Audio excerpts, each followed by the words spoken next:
I did dance, I did music, I did motivational speaking. It was a sold-out world tour. And I do think I killed it. They said, Lilly, you're up. I went up. I performed the best I've ever performed. I literally collapsed right after and was hospitalized the next day. Tell us about a time where you totally killed and the time where you totally bombed. If you want to tell both of those stories. I feel like I'm killing it right now in this game. No doubt. But otherwise, totally killed. Brag on yourself, Lilly Singh. But like, you know what? I bodied that set. I do think my first tour I did, a trip to Unicorn Island in 2015, was a time when a lot of people on YouTube were going on tours.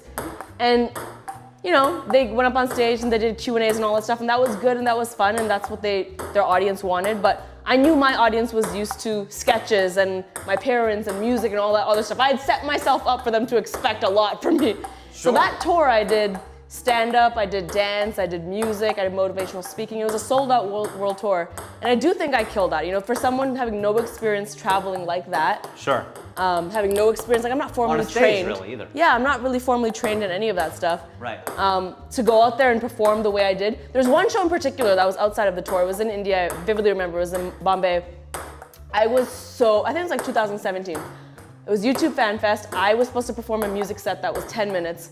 I had a horrible fever. I was so sick, probably the most sick I've ever been in my life. Oh, wow. Right before going on stage, like 104 fever. I was like, and this was before COVID, so it was just a fever, right? Yeah. I remember sweating. They said, Lilly, you're up. I went up. I performed the best I've ever performed. I literally collapsed right after and was hospitalized the next day. And I just remember being like, I don't care if I have to put it all out there, but I killed that set. I'm a performer. That's probably what was going through your mind. Yeah. Yeah.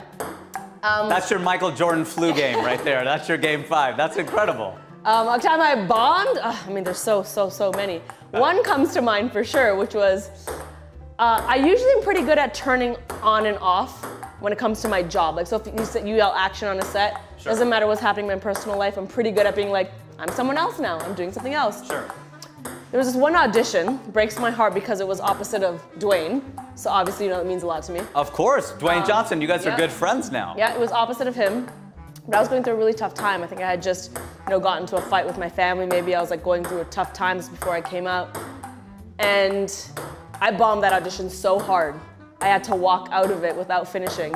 Oh, no way! Because I could not remember the lines. Because in my mind, I was just, could not turn off my personal problems. So I remember feeling like crap after that. It was actually for the role in Jumanji.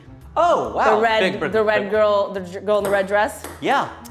So I've always beat myself up for that, but it's okay. You live and you learn.